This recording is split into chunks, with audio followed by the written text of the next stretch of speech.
Este episódio do É Fogo Podcast é um oferecimento da Kings Barbecue e do Carvão IP. Prestigie os nossos apoiadores. Somos apaixonados pelo fogo, apaixonados pelo desafio de domar o fogo e usá-lo como aliado. Eu sou o Rodrigo Peters e é essa paixão e respeito que trazemos para o É Fogo, um podcast de entrevistas onde o churrasco é tratado como hobby, mercado e paixão. Ela é cozinheira, assadora, já trabalhou em vários restaurantes estrelados e hoje é chefe executiva do Pobre Juan, uma rede de restaurantes que leva a sério o fogo e as carnes. Ela que é a Hortência da brasa brasileira, Priscila Deus. Seja muito bem-vinda ao É Fogo, Priscila. Olha, Rodrigo, muito obrigado pelo convite. É uma alegria enorme participar desse programa. Obrigada demais, viu? Imagina, eu que agradeço, um prazer falar contigo. E Hortência veio a calhar? Fez jus? Não, eu acho que assim, na minha fase de basquete, assim, a minha grande, que eu acompanhei muito era a Magic Paula, né? Ela que foi inspiração aí, acompanhava todos os jogos, foi uma fase muito boa da minha vida. Eu fiquei em dúvida entre Magic Paula e Hortência. Eu falei, vou na Hortência, que é a rainha. Mas eu fiquei pensando, falei, será que a Magic Paula... Você é de São Caetano. Eu falei, será que a Magic Paula é de São Caetano? Fiquei nessa dúvida. Errei, então. Não, a Hortência, na verdade, ela até jogou basquete com uma tia minha, de São Caetano também, tem uma longa história aí. Por isso que eu também fui para esse mundo do esporte, fui incentivada, né? E, enfim, eu participei bastante também, acompanhei a carreira dela, mas a Magic Paula eu peguei a fase dela, que ela estava estourando mesmo, então eu tinha uma grande admiração pela Magic Paula, né? Legal. Pode ser a Hortência e pode ser a Magic Paula da Brasa também. Fica com as duas.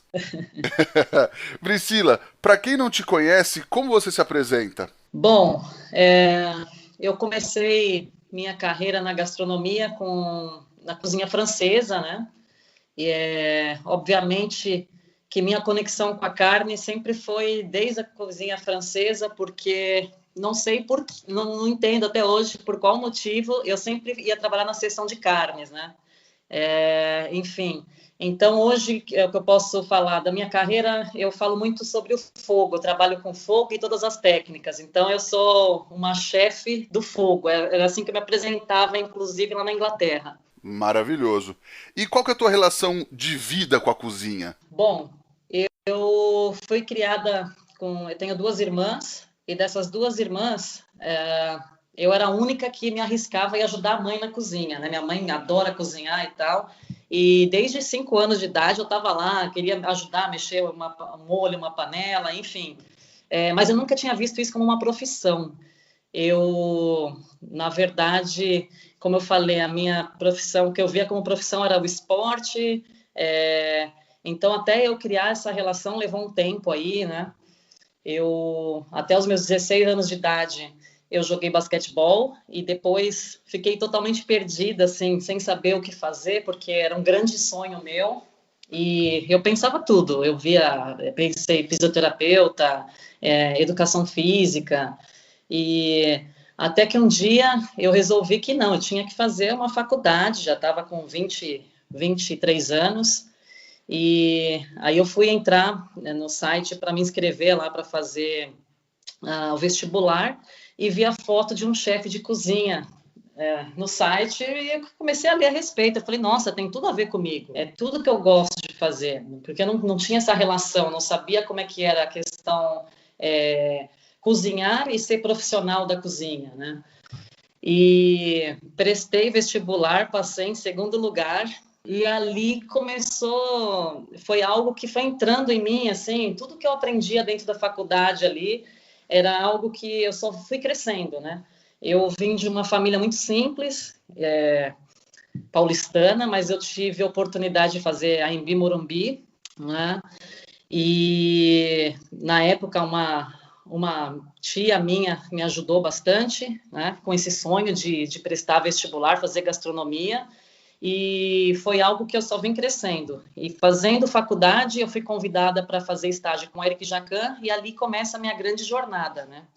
Eu comecei como estagiária, éramos 6 estagiários na Brasserie Eric Jacan, ali em Higienópolis, e Foi um trabalho bem árduo, porque o estagiário, ele não podia fazer muita coisa, né? Era só aquela questão ali, descascar batatas, coisas realmente mise en place, né? Cozinhar realmente não tinha essa liberdade. Legal, legal. Vou te perguntar daqui a pouco um pouco sobre esse estágio também. Mas deixa eu só te perguntar um negócio antes. No basquete você jogava em que posição? Eu era pivô. Ah, boa. Eu joguei também quando era moleque, era pivôzão 5 trombador, mas depois não cresci tanto, não deu pra seguir carreira. Eu também. E vou falar que fiquei triste, viu? Agora eu entendi que foi o melhor para minha vida. Legal, é verdade. Mas basquete putz, é um dos meus esportes favoritos também. Ô Priscila, e aí, quando você entrou na faculdade, você tinha uma preferência ou uma ideia de alguma linha de cozinha que você gostava, ou que você queria seguir, ou você entrou bem aberta? Olha, eu entrei bem aberta. Para falar a verdade, eu não sabia nada, sabe? Zero. Eu entrei ali com o sonho de, poxa, conhecer, poder viajar mesmo, porque quando eu li ali o currículo, né, do vestibular, as possibilidades do que você poderia fazer na sua carreira, isso deixou os meus olhos brilhando, né? Mas eu não tinha conhecimento dos ingredientes, tudo que eu fui aprendendo ali na faculdade foi o que foi me guiando, né? E dali, o contato que eu fui tendo, foi o meu conhecimento com as técnicas diferentes. Acho que foi nos 3 primeiros meses de faculdade, eu já iniciei meu processo de estágio na cozinha do Eric Jacan, que foi muito importante isso para mim, não só a faculdade, mas logo no início já iniciar um estágio, sabe? Porque isso foi me dando direcionamento. E ali, dentro do Eric Jacan, que eu descobri que o que eu queria trabalhar dentro da cozinha era na cozinha quente e com carnes. Legal. E aí, como é que foi lá? Você falou que, enfim, estágio não podia fazer muita coisa, mas deu pra aprender muito. Você, enfim, aprendia de olhar, conseguia fazer algumas coisas? Éramos 6 estagiários, não tinha muita liberdade para cozinhar, finalizar nada, mas assim, eu era muito observadora e o subchefe da época, né? Ele tinha aquelas pessoas que eram preferidas dele e as que não eram. Então eu estava na parte das que não eram as preferidas desse subchefe e como castigo ele me deixava no açougue, que era perto do estacionamento do restaurante, e assim 2 vezes por semana tinha lá a carga de pato que chegava. Então eu tinha que ficar lá sozinha limpando o pato. Então, assim, na verdade, que era o castigo, ele me estimulou, ele me ajudou, eu comecei a ter mais habilidade, né? E, e aí teve um dia que um cozinheiro não chegou muito bem, e eu era assistente dele, né? Eu assumi a sessão, assumi a praça ali, né? E a partir dali tudo mudou. Eu, de estagiária, passei ajudante de cozinha e depois, como até chegar a primeira cozinheira. Então, assim, foi muito importante essa minha também vontade de querer aprender, né? Eu tirei o medo e comecei a ir para cima mesmo. Precisa de mim? O que eu posso fazer para ajudar? Né? Então, isso fez uma grande diferença aí. Legal. E o Jacan, ele é muito exigente, assim, no MasterChef, né? E na cozinha, aparentemente, ele também é uma pessoa muito exigente, mas acho que sem a parte personagem do programa, né? Como é que foi lidar diretamente com ele? Olha, eu falo que foi um grande aprendizado da minha vida, porque ele é realmente muito exigente, realmente ele é muito nervoso. Eu já tive cenas com ele, assim, de ele pegar uma panela minha e jogar no chão e falar que a comida estava horrível. Enfim, era muito temperamental, mas foi muito importante também para a minha carreira, sabe? Quando você vai preparar qualquer coisa, você tem que ser exigente com você mesmo. Se não está perfeito, refaça. Então eu aprendi muito com ele. Tanto que quando eu cheguei na Europa, eu cheguei com muito medo dos chefes. Os chefes se apresentavam para mim, eu sou o chefe, o executivo. Eu já tremia, porque eu imaginava a figura Eric Jacan, sabe? Mas não, eu encontrei totalmente diferente, eu tive muito mais liberdade, mas mesmo assim eu agradeço muito ao Eric Jacan, porque através dele também eu comecei a ser mais exigente com o meu trabalho, né? Legal. E aí, enfim, você falou que foi pra Europa, você chegou direto lá num restaurante 3 estrelas Michelin, né? Então, porque tudo através da faculdade, né? Eu fiquei sabendo que a faculdade tinha um programa de estágios com um restaurante 3 estrelas Michelin na Espanha. E olha, eu vou falar para você, Rodrigo, eu briguei muito para fazer esse estágio lá, porque é, tinha mesmo meio que um esqueminha, quem podia ir, quem não podia. E eu falei, não, eu tô decidida. Eu nunca tinha viajado para a Europa, nunca tinha viajado para fora do Brasil. Eu vi aquilo como uma oportunidade. E aí eu comecei a ir todos os dias na direção da faculdade lá conversar. Olha, como é que eu faço? Eu quero ir. E eles falando, olha, não vai ser fácil, lá é muito difícil, você é muita pressão, você está preparada? E aí eu insisti muito. Eu, para falar a verdade, nem tinha financeiramente, nem tinha condições de ir assim. Todo o dinheiro que eu tinha ali do Eric Jacan, que eu guardava, comprei minha passagem, eu cheguei lá, acho que com US$ 500, sabe? Então foi uma. Eu me dediquei muito por isso. E lá era cozinha espanhola? Qual que era a linha do restaurante? Então, o Martim Berasategui é uma cozinha 3 estrelas Michelin. Ah, tinham mais ou menos uns 30 estagiários de todo lugar do mundo, e o alojamento, na época, ficava no subsolo do restaurante. Eram 4 quartos com várias beliches. Então, você imagina como é que era a loucura, né? Mas era muito regrado também, porque tinha horário para tudo, horário para acordar, você tinha que arrumar sua cama, enfim, era um serviço bem militar mesmo. Caramba. Muito, e assim. E aí, o que eles fizeram? Toda vez que você começa a fazer um estágio em um restaurante Michelin, o primeiro lugar que eles te mandam é para a seção de confeitaria. E eu não me agradava ali, aquilo não me agradava. Eu ficava de olho em toda a cozinha. Eu queria, já estava certo na minha cabeça, eu quero ir para a seção de carnes.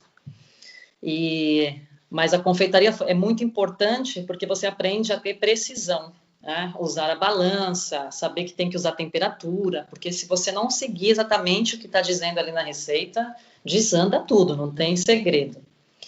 E aí eu descobri que uma vez por semana chegava uma carga de cordeiro, e depois do serviço do restaurante, a equipe que trabalhava na seção de carnes continuava ali para limpar o cordeiro. E eu me ofereci. Falei, não, eu sou da confeitaria, mas deixa eu falar com o chefe lá daquela sessão se eu não posso ajudar. E foi ali que eu comecei a criar um relacionamento, né, para poder entrar na sessão de carnes. Mas eu passei rapidamente pela sessão de carnes ali, mas depois de alguns anos eu reencontrei aí o pessoal do Martim Berasategui num evento que eu participei na Europa também, e acabei que ajudei eles nesse evento. Legal. E lá foi só estágio mesmo. Lá foi só estágio, mas assim, você falar que fez um estágio em um restaurante 3 estrelas Michelin é uma grande coisa na Europa, sabe? Porque eu saí de lá, eles me deram uma carta de recomendação.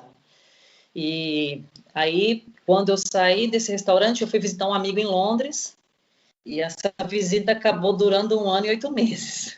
E com essa carta de recomendação, eu acabei chegando em um restaurante 2 estrelas Michelin francês chamado The Greenhouse, que é onde foi a grande aprendizado da minha vida, né? Porque lá eu fui contratada mesmo, comecei lá como ajudante de cozinha e eu preparava só as guarnições da seção de carnes, né? Então eu fiquei muito orgulhosa de mim, assim, de chegar em Londres, mal falava inglês direito, mas fui contratada só por conta dessa cartinha aí dos 3 estrelas Michelin. Então foi válido o esforço, né? Legal. E aí as carnes sempre presentes, né? Sempre, sempre. Até teve uma cena muito engraçada desse The Greenhouse, né? Porque tinha lá, minha sessão era parte de guarnições e eu preparava o foie gras, né? Que tinha era sempre o set menu, né? Que é o menu degustação. E aí teve um dia que o restaurante lotou, e acabou o meu foie gras, só tinha congelado, e o chefe estava lá esperando para entregar. E eu falei, meu Deus do céu, como é que eu vou falar para esse homem que o meu foie gras está congelado, o que eu vou fazer? Eu tenho que fazer alguma coisa, ele vai me matar e tal. Aí eu tinha um colombiano na praça seguinte ali, eu pedi para ele, pelo amor de Deus, coloque seu forno assim, eu vou colocar meu foie gras, e aí eu tremia para mandar depois o foie gras depois de pronto para ele, rezando para que tivesse tudo certo, e deu tudo certo. Eu consegui regenerar lá no forno combinado, depois selei, mandei, e deu tudo certo. Mas assim, é tudo questão de você saber exatamente o que você está fazendo, né? Que legal. Eu forcei um pouquinho ali para entregar o prato para ele. Demais. Ô Priscila, aí um pouco depois de você voltar pro Brasil, surgiu a oportunidade no Pobre Juan, né? Como é que você viu a oportunidade, uma casa que já existia? Como você imaginava que ia ser essa empreitada? Então, foi assim. Esse Martim Berasategui, eu fui fazer estágio e uma amiga da faculdade aqui do Brasil estava lá comigo, ela voltou antes de mim, e ela começou a trabalhar numa empresa de consultorias. Quando ela ficou sabendo que eu voltei, ela já me ligou. Pri, eu tenho uma proposta para você que é a sua cara, tem tudo a ver com você. Aí começou a falar do Pobre Juan. E aí eu fui conhecer o Pobre Juan. Só que antes de eu chegar lá no Pobre Juan, assim que eu voltei para o Brasil, eu passei pelo esse bistrô, né? O Benny Novak. E ele acabou abrindo um restaurante chamado 210 Diner, que fica ali em Higienópolis, ficava, né? Não sei se está aberto ainda. E foi um dos primeiros lugares que comecei a fazer bacon, né? Defumado ali. E, enfim, e depois dessa história do 210 Diner que eu fui convidada para o Pobre Juan. Né? E foi um processo de contratação longo aí, foram mais ou menos uns 2 meses de entrevistas, porque eram 11 sócios e todos eles quiseram conhecer, sabe? Foi bem longo, mas...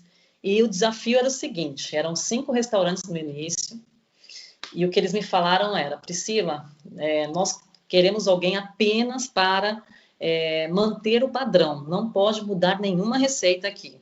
E eu achei o desafio maravilhoso de poder desenvolver padrão, que era o que eu trabalhava na Europa, né, que é questão de qualidade, perfeição, e eu aceitei o desafio de ser chefe executiva dos 5 restaurantes na época, peguei o livrinho de receitas do Pobre Juan e comecei a revisitar receita por receita e desenvolver um novo padrão, colocando técnicas, né? E foi foi uma revolução aí. Eu consegui mudar muita coisa de processo, né? E o Pobre Juan eu comecei com eles em 2011, quando foi em 2013 fui convidada para uma nova temporada na Espanha também, por isso acabei voltando lá, fiz outro estágio com Arzac também, 3 estrelas Michelin, e o Pobre Juan comentou comigo, olha, nós não queremos te perder, então você pode passar o tempo que for necessário na Espanha, nessa sua nova jornada lá, que na verdade eu fui fazer um trabalho de conhecer os fornecedores locais, visitei vários restaurantes e por fim, 3 meses restantes era lá com Arzac e 3 estrelas Michelin. E além desse presente de ser convidada para essa temporada na Espanha, o Pobre Juan continuou me pagando uma mesada, né? Então, eu continuei chefe executiva, mesmo distante. Até que alguém do Pobre Juan me liga e fala, Priscila, precisamos de você aqui na próxima semana. Vamos ampliar os projetos e vamos abrir um restaurante daqui 2 meses, você precisa participar do projeto. E eu lembro que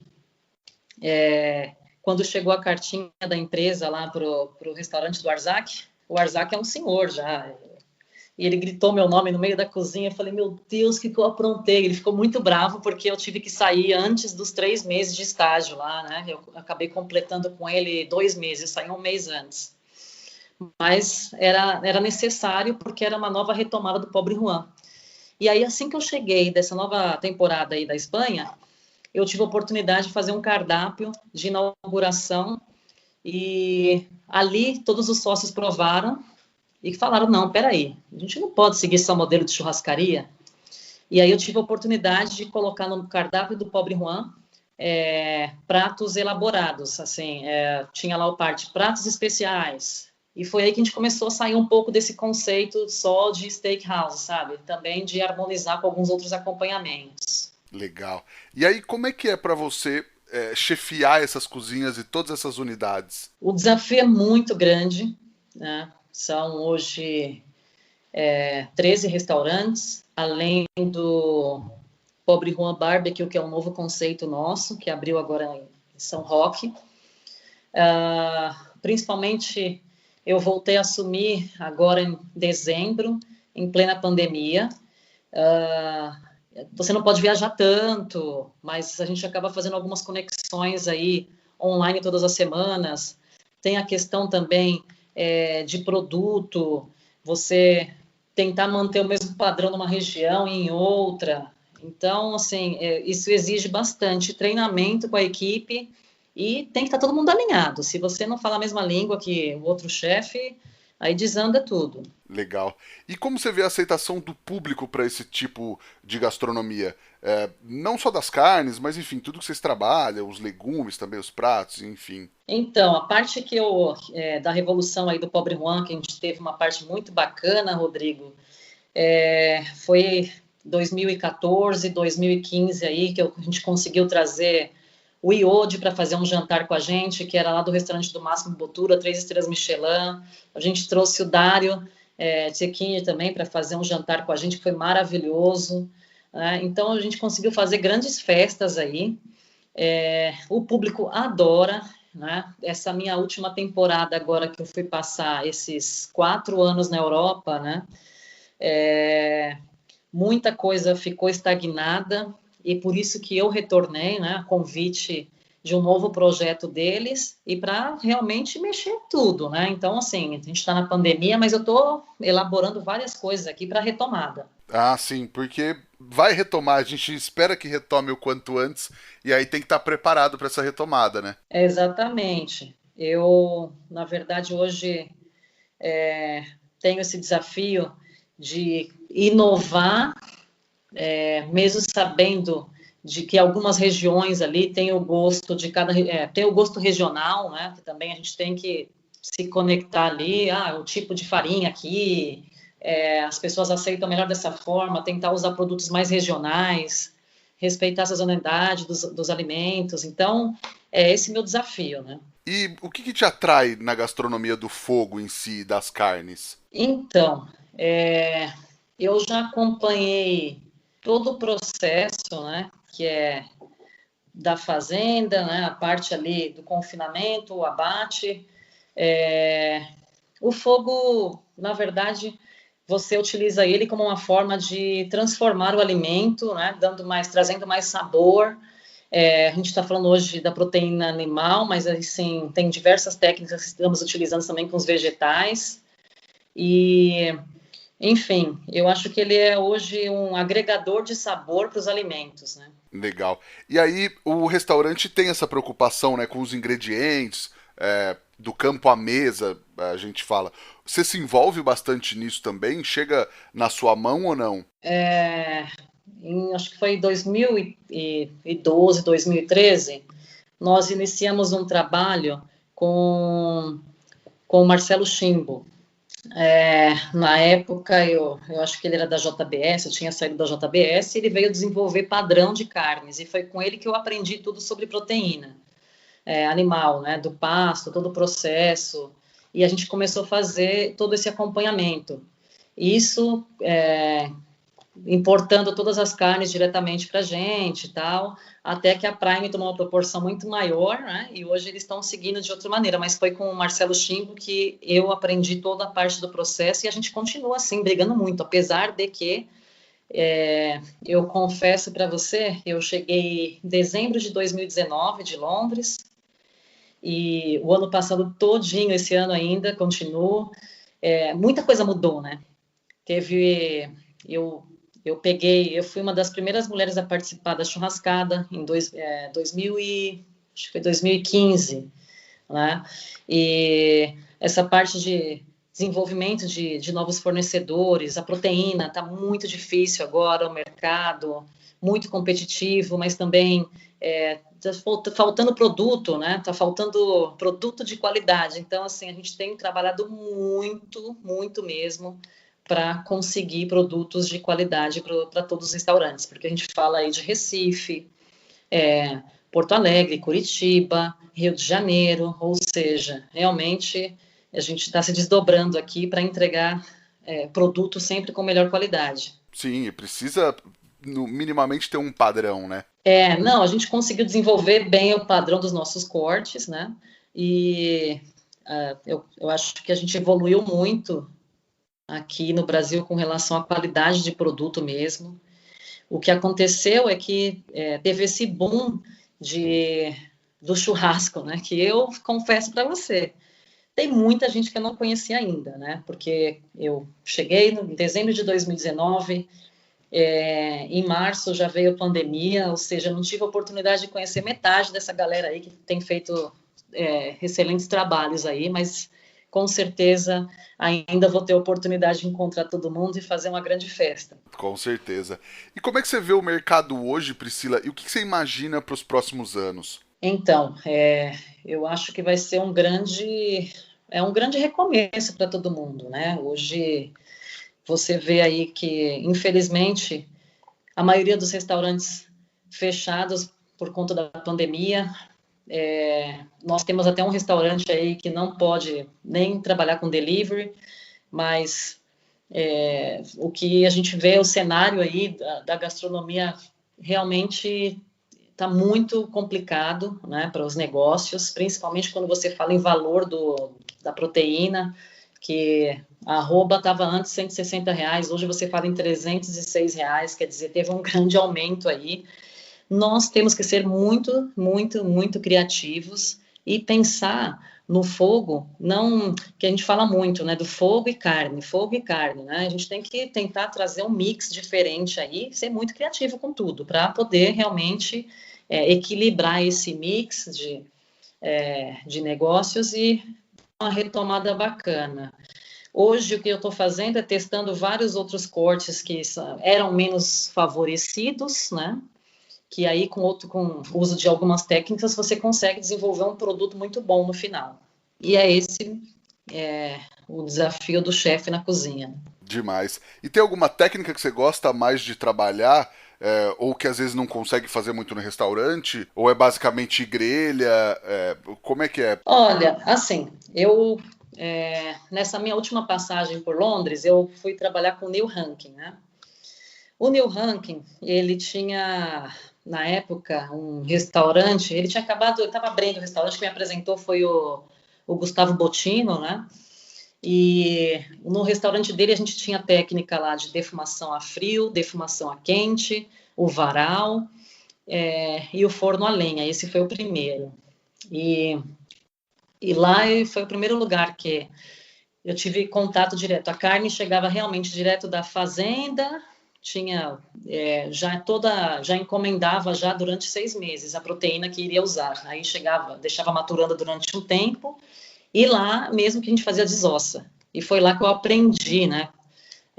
Tive a oportunidade de realmente receber o quarto do animal, desenvolver os cortes e evoluir. Mas, assim, em termos de técnicas, o que eu gosto é assim, você tem que conhecer a sua proteína. Eu acho que do animal, você tem partes dele que você pode ter uma cocção direta, outra forma tem que ser mais lenta. Assim, eu acho que eu gosto muito disso, assim, de pegar a matéria-prima e sentir isso e colocar, desenvolver o melhor com aquela carne. Desse restaurante que nós abrimos, esse foi no Sorro. O segundo já foi mais legal, do Neil Hankin também. Era o conceito indiano. Então, tinha aqueles fornos tandoori. Então, imagina você que, além da defumação a frio, a quente, a grelha, o forno defumado, eu também fazia lá pescados no tandoori, frango. Então, assim, é infinito, né, técnicas. Eu acho que isso me instiga bastante. Que demais. O tandoori é aquele forno que você coloca, tipo uma grelha que você coloca o espeto dentro? Na verdade, ele é feito aquele forno indiano, né, que a gente fala, né, que ele é construído a barro, e aí é como se fosse um forno a lenha, né? E você coloca, alimenta ele com lenha lá dentro, como se fosse como fala, um funil, né? Você alimenta com lenha lá dentro e ele vai atingir temperaturas altíssimas aí, chega a 500, 600 graus, né? Então, a gente usava aqueles espetos longos mesmo, e o peixe ele assava ali em 5 minutos, sabe? Era muito rápido, mas você tem que ficar ali também controlando, né? A gente fazia também o paratha bread, que é o pão tradicional indiano, né? Que aí você só encosta nas laterais do forno, assim, ele já assa rapidamente, né? Mas Sim, é um sim. complicado de trabalhar, sabe? Você tem que realmente saber trabalhar o calor dentro dele, senão você perde o alimento que queima rapidamente. Nossa, eu imagino, mas que demais. Priscila, e aí você falou da churrascada, que você foi uma das primeiras mulheres a estar lá. Hoje a gente tem uma evolução, maior de diversidade nas cozinhas, no churrasco e tal, mas qual que é a tua visão de ser uma mulher nesse meio hoje? Então, eu sempre fui muito corajosa, assim, de querer desbravar mesmo, nunca tive medo. Como eu falei, no primeiro restaurante que eu fui trabalhar aqui, o subchefe falou, não, você vai ficar lá no açougue, sabe? Então, eu acabei me esforçando mais para mostrar o meu lado profissional do que me incomodar com isso. Em Londres não foi diferente. Quando eu fui trabalhar com o Neil Hankin, ele falou, tá bom, legal que você conhece Gustavo Botino, que você trabalhou de chefe executivo em 5 restaurantes, mas você vai começar aqui nessa grelha. E para mim foi incrível ter feito isso, porque como chefe executivo você não consegue ficar todos os dias ali assando uma carne. E lá não, lá era diferente. Lá foi exatamente o que eu fui fazer. Eu estava todos os dias montando a minha praça, fazendo as carnes, e aí eu fui descobrindo outro universo, né? Até ele conhecer o meu trabalho realmente e falar, não, você vai ser a chefe do meu próximo restaurante. E foi assim que aconteceu. E então, assim, eu não me incomodo com isso para mim não foi uma barreira, porque tudo depende de como você se posiciona como profissional, e no final das contas, o que vale a pena mesmo é como você consegue se manejar na cozinha, sabe? Entregar o seu trabalho, né? Demais, legal. Eu sempre falo aqui pro pessoal, Priscila, que se você for começar, você vai começar o seu negócio, fala o mais rápido possível com a Kings Barbecue para ver qual equipamento deles encaixa melhor no seu projeto. A Kings é a maior e melhor fabricante de smokers do Brasil e vai te ajudar a achar o pitch ideal para você começar o seu negócio da melhor forma possível. Chama a Kings lá e fecha com certo. Ô Priscila, e qual que é aquela dica que você gostaria de ter recebido lá atrás quando você começou e teria feito toda a diferença? Então, falando de carnes, hoje, eu acho que a precisão, né? O uso do termômetro, que a gente sempre aqui teve o costume de ir pelo olhômetro, né? Então, é fundamental, sim, para você entregar um produto excelente no final, ter o controle da temperatura ideal. Então, se você não tem um termômetro, conheça o seu equipamento, sabe? Aprenda a trabalhar como remanejar fontes de calor, mesmo usando uma única grelha. Você consegue distribuir mais calor de um lado e, enfim, criar uma zona de descanso na própria grelha. Então, a minha dica é questão de padrão mesmo, ser muito exigente, use termômetro se você não consegue ter a questão do olhômetro como sensibilidade, né? Mas vamos cuidar da nossa proteína, porque o preço subiu tanto, né, gente, que eu acho que a gente tem que ter muito mais atenção aí para não errar o ponto da carne, já que você vai errando o ponto da carne, vai perder muito dinheiro, né? Sim, e o olhômetro vem com o tempo também, né? Você vai gastar muito termômetro para chegar nesse momento, né? Eu apanhei muito quando eu cheguei a trabalhar lá com o Neil Hankin, que é assim, ele falava, não, cadê seu termômetro? E eu entregava sempre a carne boa, porque é um lance de conexão, você consegue ver, né, a carne transpirando um pouquinho, você fala, não, agora é hora de virar. E no Pobre Juan mesmo, a técnica de assar é realmente bem tradicional argentina, né? Então você coloca a carne na grelha, coloca o sal grosso, aí espera a carne começar liberar um pouquinho disso, aí você vira a carne e dá o ponto do outro lado. Lá não. Lá eu aprendi de outra maneira, né? Que foi muito mais legal para mim, que você criava muito mais crostinha por fora, né? Que é você realmente ir virando a carne de tempos em tempos. Vai movendo. Tem gente que fala que não pode mexer na carne, tem que deixar paradinha lá na grelha.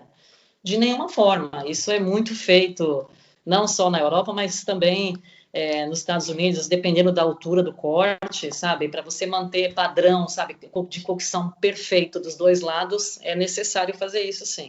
Legal. Priscila, vamos pro Lenha na Fogueira, que é onde a gente fala, teoricamente, de polêmica. Na sua carreira, você deu mais toco na quadra ou em cozinheiro folgado? Eu em cozinheiro folgado, eu não sou fácil também não. Você me deixa nervosa, eu realmente me imponho na cozinha. Mas tem muito cozinheiro folgado que tem que dar toco de vez em quando? Principalmente agora que eu voltei da Europa, assim, a galera, assim, tem um lado maravilhoso que é assim, eu acho que tem vários canais ensinando como fazer, utilizar técnica, mas assim, tem muita gente que vem trabalhar comigo na cozinha que talvez só de fazer alguns festivais já acha que sabe tudo dentro da cozinha e eu acho que não, aí é o que eu me imponho um pouco. Peraí, a gente tem o outro lado da gastronomia também, que é importante, mesmo quando você for trabalhar com fogo, utilizar, né? Então, eu dou meus toquinhos, sim, nos cozinheiros. Dá certo. Priscila, e a nossa pergunta de R$ 1 milhão, o que o fogo significa pra você? Olha, o fogo, para mim, é... ele é transformação, né? Então, ele tem um poder magnífico de ele hipnotizar, de também ele traz companheirismo, né? As pessoas em volta. Então, ele passa uma energia muito linda, muito forte. Eu amo fogo, para falar a verdade. Assim, eu amo ver o fogo começando, sabe? Pegar aquela madeirazinha e ver a transformação dela, o calor chegando, enfim. É fascinante, não cansa, né? Não, não cansa. É bonito ver. Legal. E você tem uma receita, um truque, uma dica pra passar pra galera que tá ouvindo a gente agora? Eu vou passar uma receita que é uma marinada que a gente usa muito. Eu vi aí, eu ia falar de molho chimichurri e tal, que é tradicional que a gente usa lá no Pobre Juan, mas eu vou usar um pouquinho mais. Vamos fazer uma marinada aí. É um Korean barbecue, né? Demais. Coreano. Então vamos lá. É uma receitinha bem fácil e que você pode usar não só com carnes um pouco mais gordurosas, mas também aí com os vegetais, tá? Então para o Korean barbecue a gente vai usar aí 250 gramas de óleo de gergelim, 250 gramas de soy sauce, que é o shoyu, e 250 gramas de sriracha e 2 dentes de alho. É só misturar tudo, deixar reduzir um pouquinho e pronto. Aí pode usar do jeito que quiser aí, com carnes ou com os vegetais. E deixa um período específico? Pouco tempo, muito tempo? Levantou fervura é só para realmente emulsionar todos os ingredientes juntos. Legal. E pra marinar uma carne, eu deixo mais ou menos quanto tempo? Ou os legumes? Sabe o que eu já fiz com essa marinada que ficou bem legal? Eu deixei assim 5 minutinhos o assado de tira. E depois eu coloquei ele na parrilla e finalizei assim. Nossa, ficou maravilhoso, porque é uma carne extremamente gordurosa e ela acaba caramelizando um pouco. Ficou incrível. Nossa, eu vou ter que fazer amanhã já. E quem. Maravilhoso. E quem fizer, marca a gente aí, posta pra gente ver o que vocês estão fazendo também. E depois a receita vai estar no feed do Instagram com todos os detalhes. Priscila, você tem alguma coisa pra indicar pro pessoal ler, assistir, visitar? Olha, tem para quem gosta de, acho que é bem comum aí. Eu gosto muito para quem está começando do Sete Fogos do Francis Malman, não é? Porque ali ele vai descrevendo várias técnicas com fogo, como a gente está falando de fogo, e também tem o Food from the Fire, né? Já que a gente está falando sobre fogo, que é bem legal, que é um chefe da Escandinávia e ele tem um restaurante que é só com fogo, ele não usa fogão, não usa nada, sabe? Então, ele usa técnicas incríveis que eu acho que vale a pena ler esse Food from the Fire. Eu não sei se tem tradução dele, mas é um livro que eu gostei bastante. Não, maravilhoso. Vou procurar aqui pra. Também a gente coloca as indicações no feed do Instagram. E aí na bio tem um link para vocês comprarem todos os livros que já foram indicados aqui no podcast. E ainda dar uma força pra gente. Priscila, quem quiser te encontrar o Pobre Juan nas redes sociais, por onde procura? Chefe Priscila Deus, ou restaurante Pobre Juan. Aí te acha por lá, se quiser bater um papo, é com você mesmo. Sim, só me chamar e assim, vamos aguardar essa retomada aí. Vai ser mais do que especial receber, fazer uma grande festa, como eram os encontros de antigamente lá no Pobre Juan. Eu comecei o podcast no fim de março do ano passado, tinha acabado de começar a pandemia. Os primeiros papos a gente falava, esperamos que retome logo. Até teve uma retomada, mas a retomada para valer a gente ainda tá aguardando, né? Não, mas eu tenho certeza que as coisas vão começar a caminhar logo mais e a gente vai poder fazer uma festa maravilhosa aí de superação, né? Que foi um período delicado aí para todo mundo. Legal. Nós também estamos no Instagram, no @efogopod, e o meu Instagram é @rodrigopeters_. Pega o link, manda para os amigos para eles ouvirem esse papo que eu gostei muito. Priscila, te agradeço, acho que foi muito legal poder dar um panorama pro pessoal de alguém que está em cozinhas profissionais e trabalhando com carne, mas com diversos estilos há bastante tempo, dá um panorama diferente, assim, né? Mesmo no Pobre Juan, você também tem um trabalho muito mais profissional, né? Muito mais de padronização, de execução do cargo do chefe em si, né? Do que a gente está acostumado. Eu sempre fui, assim, como eu falei, a maneira como eu entrei para a gastronomia foi... Eu me apaixonei imediatamente, né? Então, a questão da descoberta de cada ingrediente, o envolvimento e ter tido a oportunidade de viajar, trabalhar em restaurantes como eu trabalhei, isso mudou minha relação de respeito também com o produto, com a matéria-prima. Além, a gente fala de padrão, né? Mas tem uma preocupação muito grande aí com relação a desperdício, como vamos utilizar, o respeito à natureza, né? Isso tudo influencia. Maravilhoso. Obrigadão mesmo por ter topado bater esse papo com a gente. Eu que agradeço, estou muito feliz e é isso, assim, é fogo. Muito obrigada e eu espero falar com vocês em breve aí, na nossa retomada, trazendo coisas boas. Legal. Eu que agradeço mais uma vez, agradeço a Kings Barbecue e ao Carvão IP pela parceria de sempre e agradeço a todo mundo que nos ouviu até agora. A gente se vê na próxima semana. Tchau.